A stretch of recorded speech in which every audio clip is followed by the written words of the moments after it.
What's up, everybody? Welcome to the Canes Insight Daily Podcast, powered by Anijar and Levine Accident Attorneys.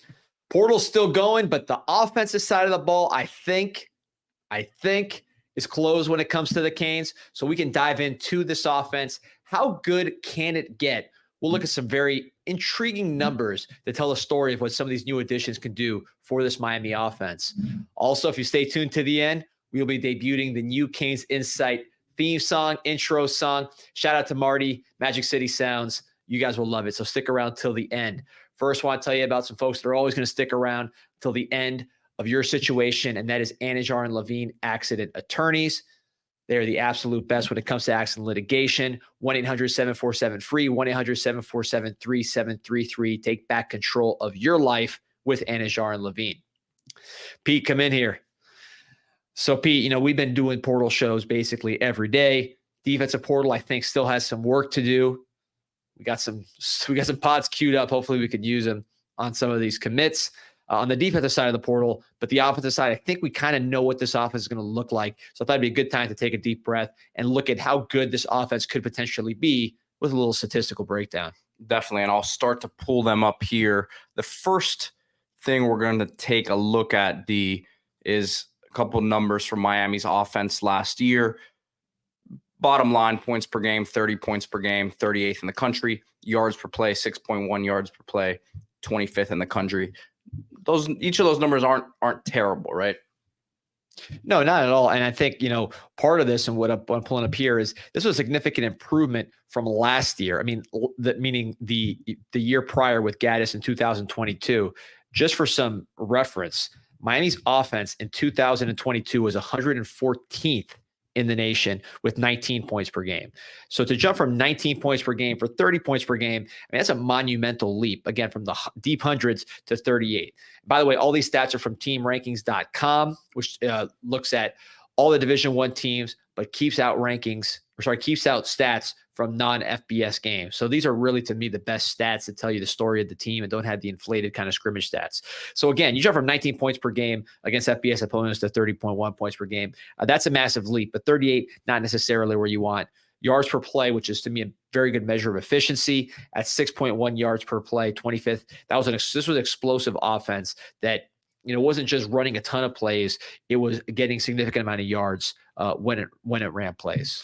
And that's an interesting one to me, D, because as we'll get into later here, the run game wasn't the most explosive run game. And we understand what the issues in the passing game and the downfield vertical passing attack was last year.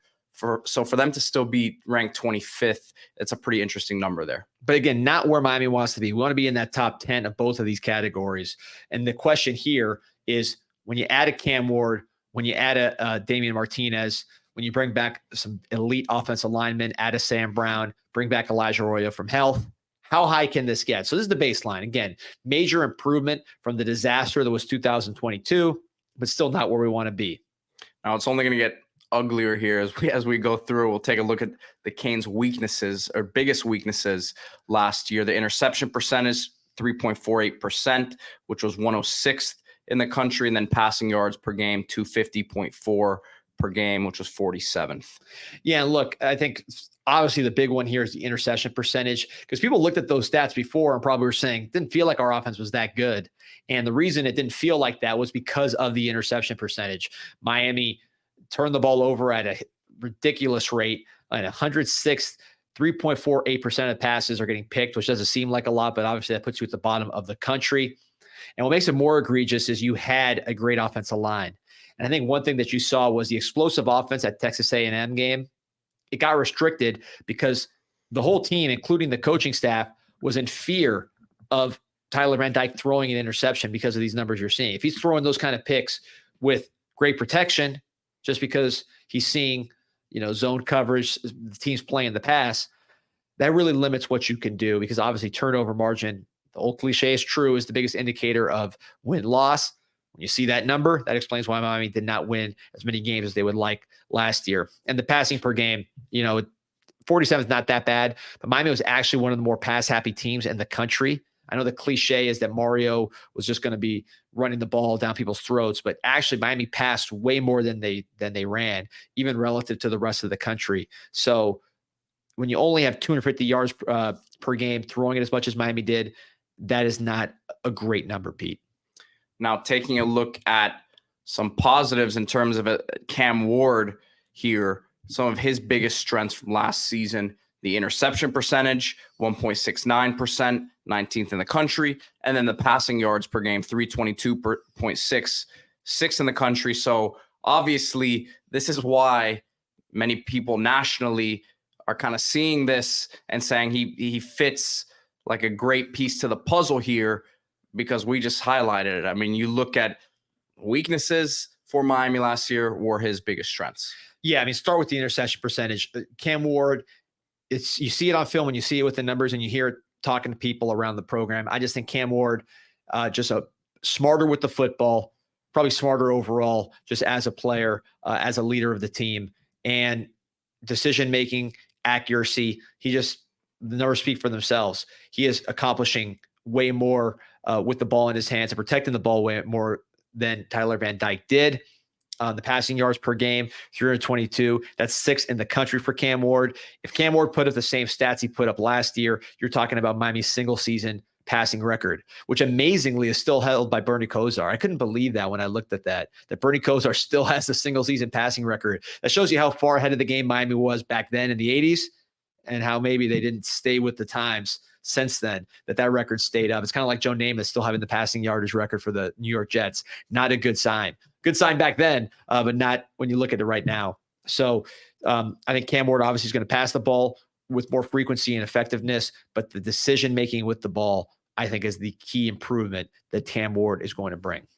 And then you look from Cam Ward's perspective, what he dealt with last year at Washington State in terms of a supporting cast, looking at their weaknesses, right? Yards per rush, 2.6 yards per rush, 131st in the country. Fumbles per game, which, is some of that's on him as well. 1.8, and then 121st in the country, and then sacked per game, 3.5 times per game, which we understand this Miami offensive line should be a big strength. Yeah, and look, the first part is how is Cam Ward going to help Miami? This is more about how Miami is going to help Cam Ward. The yards per rush speaks for itself. This is an offense that for Washington State had no running game whatsoever, 131st in the nation. Plus, they didn't run it that much. They were also in the bottom of total yards, but they were very ineffective when they did run, which is a very bad combo. The QB sack per game, 3.5 times a game, 123rd in the nation. That's the biggest reason Cam Ward said he wanted to come to Miami, was for better protection. And the fumbles, like you said, this was the reason why Washington State's turnover margin wasn't any worse or better than Miami's. It was basically the same, despite Cam Ward being a lot smarter with the football in terms of interceptions. This was the problem, the fumbles. Some of that is Cam Ward just doesn't have the strongest hands when you see him physically. There's some, technique, fundamental things he can do as far as holding the ball, but some of it is just the pressure that he's under, which that QB sack per game number gives you a good idea. He was under a lot of pressure. He was running around to make plays. The offense really depended on him because they didn't have any running game. So he got caught. Can Miami help him by improving the yards, the running game, improving the pass protection, avoid some of the fumble problems?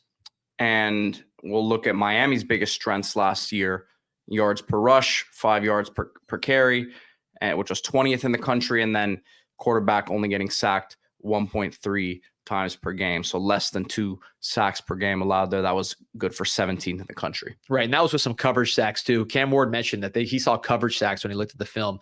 Didn't directly call out the quarterback, but he basically said the offensive line was not at fault for all the sacks that they were credited with. So clearly this is going to be a much, much, much better running game for Cam Ward. Again, you go from 131st to 20th, probably going to be higher for reasons we're going to get into now.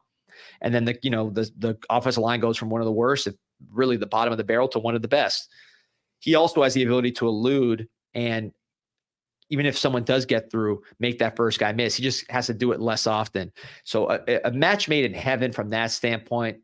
I think the ability to throw off play action, you didn't see a ton of that in Washington State because there was no threat of the running game. Is that going to open up Cam Ward's downfield passing abilities, which are outstanding?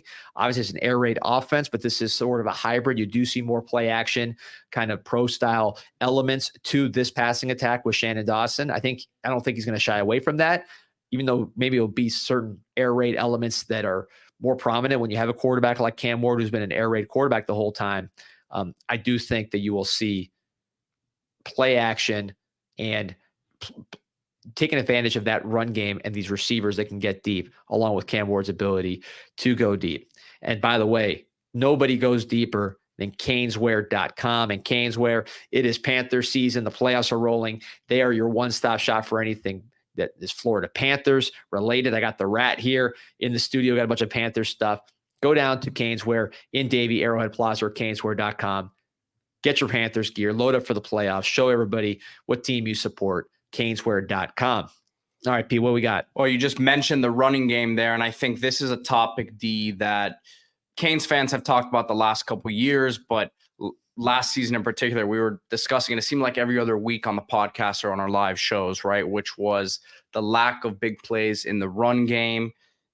You know, it was 3 yards in a cloud of dust. It seemed like at times, obviously more than 3 yards, because we just mentioned they were getting 5 yards a carry, but guys were getting to the second level and not really able to break away here.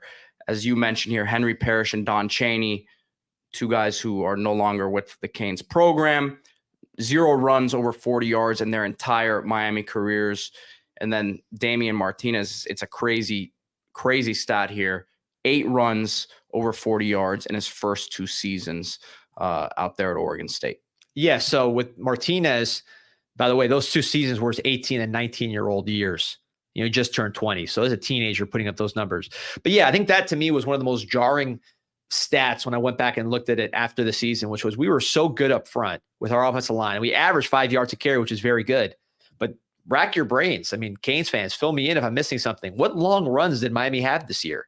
Aside from the Brashard Smith run, which was a lot of deception, what long run did Chaney have? Did Parrish have? I mean, AJ Allen, were these guys cranking out 40, 50-yard runs? I know Mark Fletcher had one pretty good run, but as far as explosive runs, you didn't see that because you did not see the ability to run by guys or make guys miss at the second level. And Martinez is not someone that you think about in that way. You think of him as a plotter, or at least as a physical guy that's going to run you over, which he can do.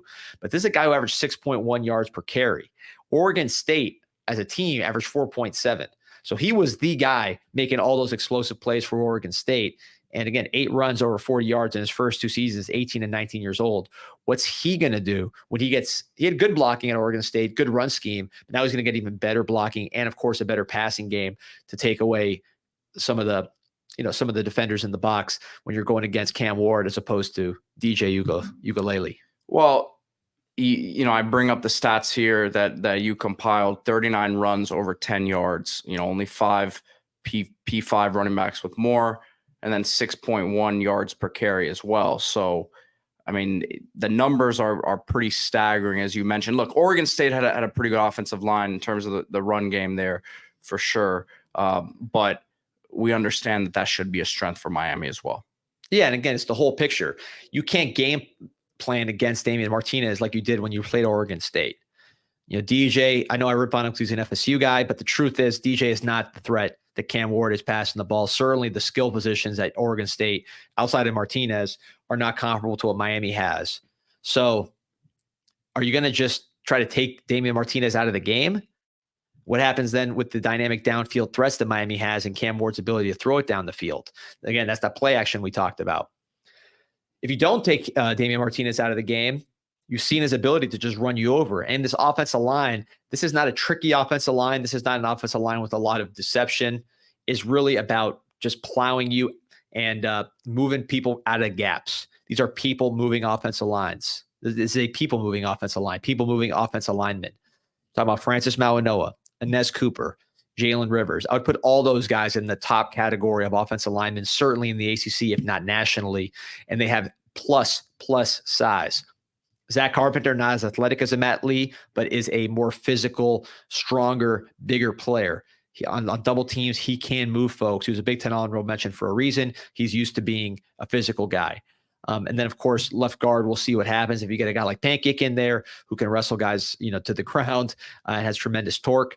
Or a Matt McCoy who's athletic and get to the second level, also big. Who knows how else this offensive line shakes up? But it's going to be a big blue chip offensive line headlined by 3 of the best in the country, in my opinion: Jalen Rivers, Inez Cooper, and Francis Mawanoa. As we continue to look at the weapons around Cam Ward, look at these top returning receivers in the ACC. Obviously, Miami with the top two in Xavier Restrepo, Jacoby George. You see the other names on there, Kevin Concepcion from NC State, Jordan Moore from Duke, Malachi Fields, UVA.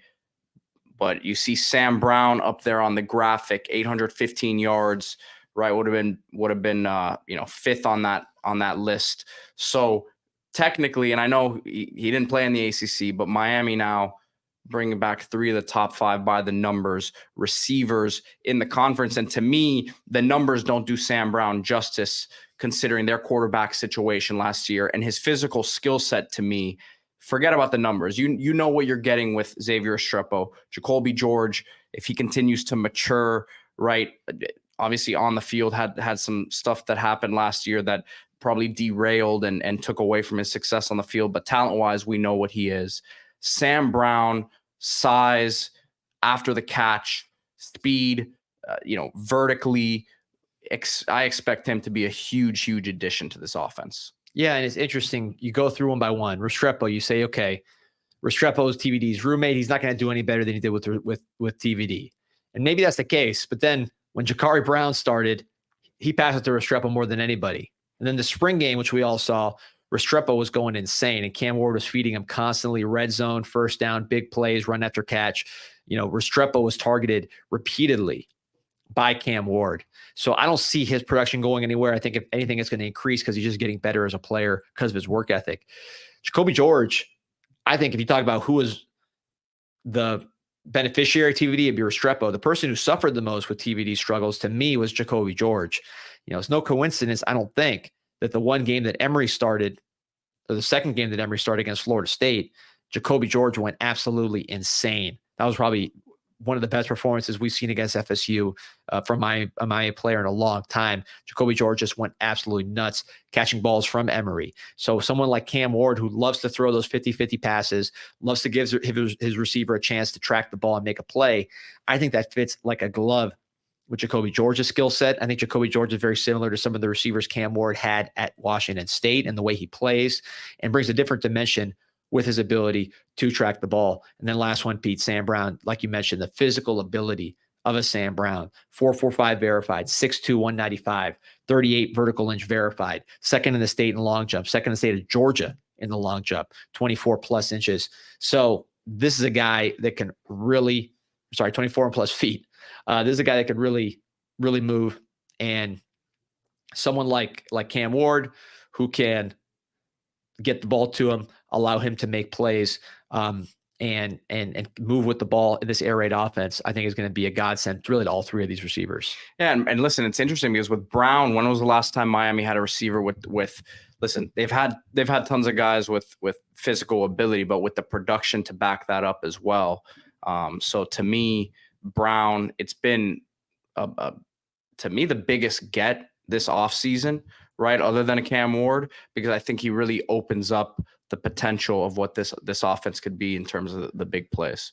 No question. And by the way, who did we not mention in that whole rundown? Two guys, Isaiah Horton, who caught a long touchdown in the spring game, plus a catch and run that was very, very strong. I think he got 2 touchdowns in the game total from Cam Ward.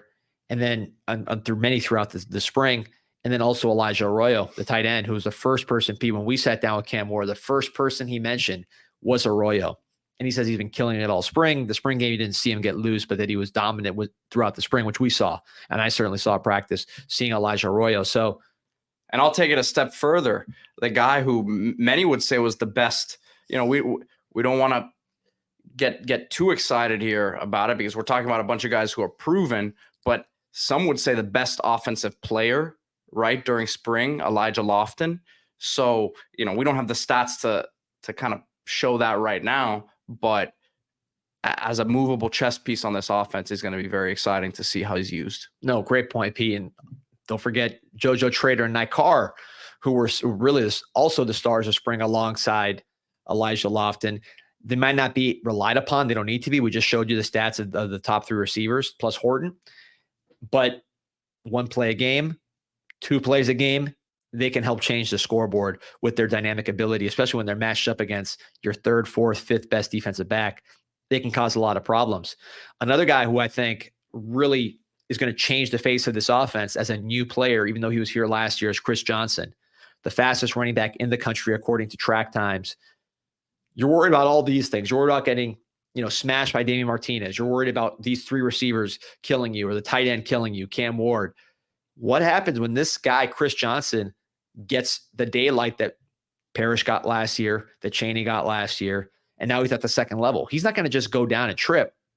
He's going to go 70 yards because once he gets to the second level clean, nobody can run with him. He is the state champion in the 100 and the 200 and some of the fastest times in the country, faster than Chris Johnson from the Titans at the same age, faster than Devin Achane at the same age, according to the tracks. So to me, he's not getting talked about a lot, but he's another facet to this offense that could take it from a good top 30, top 25 type offense plus turnovers to a team that protects the ball and is top 10 in terms of explosiveness and scoring. Then we'll look at the final tail of the tape here between, I guess you could call it a comparison, Miami and Washington State. Not that you want to compare or use Washington State, a 5-7 Washington State team, as a litmus test, but you just look at some of the numbers here that are up here, and we've gone through some of these already, but you can see where Cam Ward, adding him to the equation, will definitely be a big jump up for Miami's offense, or should be hypothetically. Yeah, and for him too. Like you see, Washington State's offense was not overly potent. It was a pass-oriented offense that was really relying on Cam Ward to do everything. But now you take the best part of that offense, which is Cam Ward, and you put him with the best parts of Miami's team, to the offensive line, the returning receivers, and then you add a Damien Martinez, a Sam Brown, an Elijah Arroyo from injury, a Chris Johnson, Elijah Lofton, Night Carr, JoJo Trader. So now you're talking about blue chip transfers, blue chip high school recruits, the best quarterback Miami has had since Ken Dorsey, and the pieces just fit. Cam Ward said it. We sat down with him. He said, I came to Miami because it's plug and play. I'll be the missing piece. It's not something I have to carry.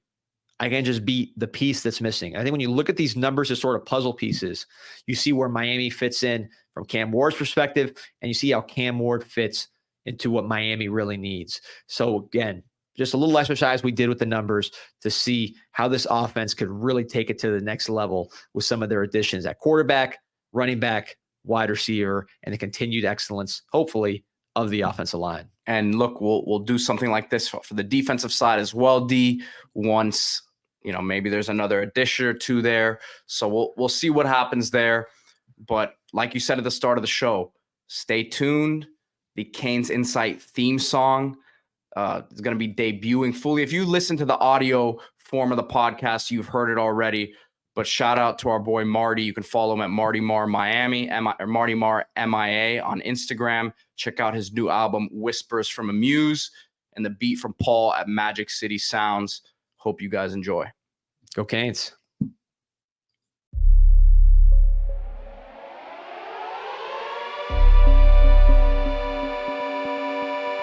This an insight to the Canes, and you know we ain't playing no games. Joaquin said dominate, so that's what we do. Home of the legends and 7th floor crew. Down in Miami where hurricanes brew. You here for the rumors, we bring you the news.